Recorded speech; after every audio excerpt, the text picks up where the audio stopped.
इनको चैनल ही सिर्फ हीरो और नेता बना के रखता है। इन्होंने भारत को सिर्फ दूहना और लूटना जान लिया है। 60 लाख नौकरी, 16 लाख मेक इन इंडिया पर 60 लाख, आत्मनिर्भर पर 16 लाख।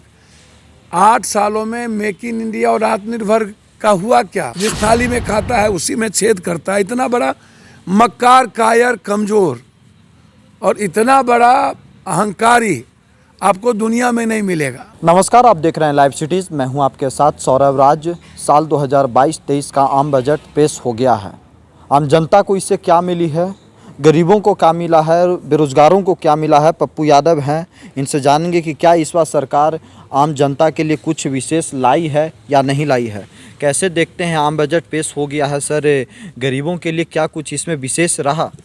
हमको तो समझ में नहीं आता कि नरेंद्र मोदी जी ये 2022 में खुद को स्थापित कर लिए कि दुनिया जो सोचती थी कि ये कॉरपोरेट घराना के ये कंप्लीट नौकर हैं जी, वो स्थापित हो गया।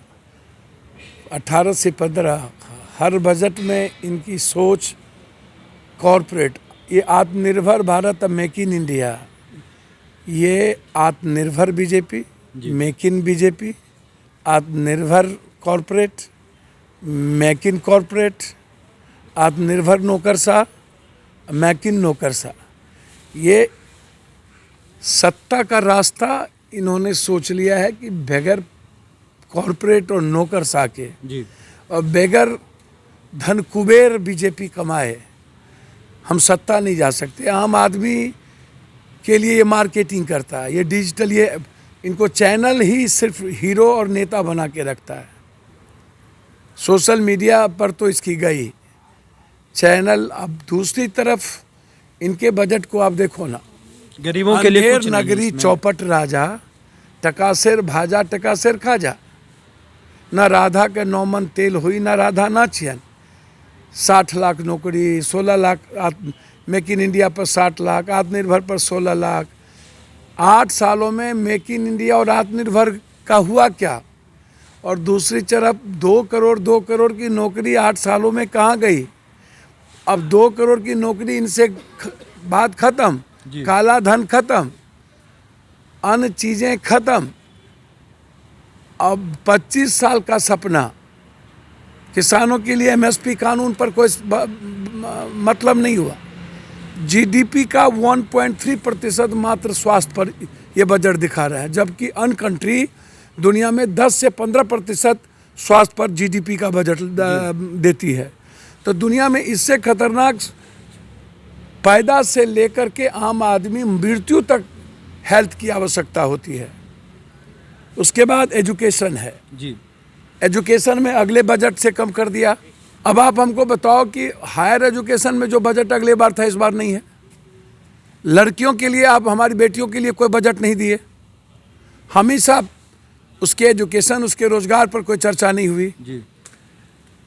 भारत में यदि गरीबों और मजदूरों के लिए सबसे कोई लाभकारी बजट थी तो वो था मनरेगा पर 3 हिस्सा बढ़ाते, ताकि हम उसकी रोजगार की बात कर सकते थे। जो गांव में, जो शहरों में आकर के रोजगार करना चाहते हो, और ये कोरोना और नोटबंदी या इन सब चीज़ों में आप मार देते हो, तो उस पर भी कोई शून्य हो गया। बिहार के बजट में न तो विशेष पैकेज आपने बंद पड़े फैक्ट्रियों के लिए लगभग बंद हो गए, न तो बाढ़ के लिए दी, न तो फूड प्रोसेसिंग पर आपने दिया जी। विशेष पैकेज तो समझिए खंजर, ये सपना है। लेकिन जेडीयू वाले भी कह रहे हैं कि ये जो बजट आया इसमें विशेष राज्य की जेडीयू वाले तो सही कहा कि इन्होंने भारत को सिर्फ दूहना और लूटना जान लिया है जी। ये भारत के 140 करोड़ लोगों को ये समझता है कि ये मूर्ख है, ये बकबक करें, ये बरबर करें, और मूर्खों को मैं सुनाता रहूं, लॉलीपॉप देता रहूं। हर चीज़ों में, हर कदम में इसकी सिर्फ सियासत होती है। आप अभी सबसे ज़्यादा रोजगार पर बात होनी चाहिए थी, तो ये बताएंगे ना कि आर्मी की बहाली रुकी हुई है, रेलवे की चीज़ें खत्म है। बैंकिंग निजीकरण हो गया, रेल प्लेन निजीकरण हो गया, जी तो फूड प्रोसेसिंग और पर्यटन विभाग जो सबसे ज़्यादा लोगों को रोजगार की ओर मुखातिब करेगा, पर्यटक, जी तो बिहार में सबसे ज़्यादा पर्यटक और फूड प्रोसेसिंग, क्योंकि फैक्ट्री है नहीं। जी हमारा पैसा भी ये नहीं देता है बिहार में। विशेष पैकेज और विशेष राज तो इस जन्म में ये, इससे आप उम्मीद मत करो। अब सत्ता का मोह छोड़ देना चाहिए नीतीश कुमार जी को, क्योंकि आपको भी पता है कि विपक्ष और बीजेपी का तालमेल और घालमेल कंप्लीट हो चुका है। और बीजेपी, आरजेडी और बीजेपी, विपक्ष कौन है? बिना ना समझ विपक्ष और जाहिल व्यक्ति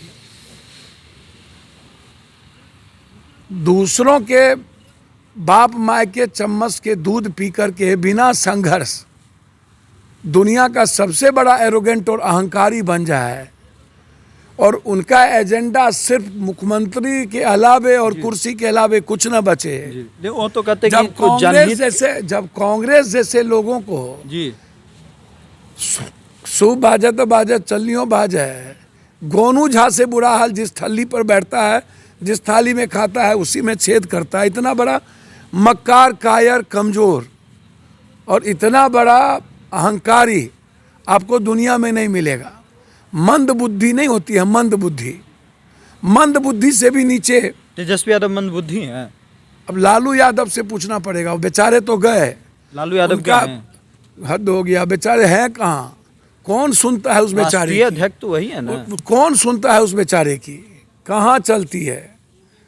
तो कांग्रेस जी चुप क्यों है? नहीं तो औकात का पता चल जाता जी इन जाहिल, ना समझ, मक्कार, मंद बुद्धियों को। पूरा परिवार लालू यादव जी, इनको छोड़ दीजिए, तो जाहिलों से जी और अहंकारों से भरा हुआ।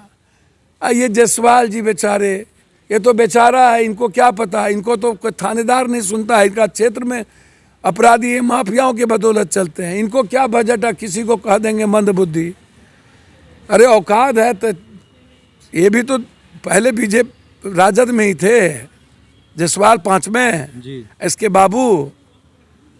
तो इनको पूछो ना कि विशेष राज, विशेष पैकेज का क्या हुआ, जाति जनगणना का क्या हुआ? और जिसके हाथ, जिसको आप डरा के खिलवा रहे हो ना, मतलब वो नंगा तार है। बीजेपी और आरजेडी में साठगांठ। अरे बीजेपी को मैं कहना चाहूंगा, नंगा तार है वो।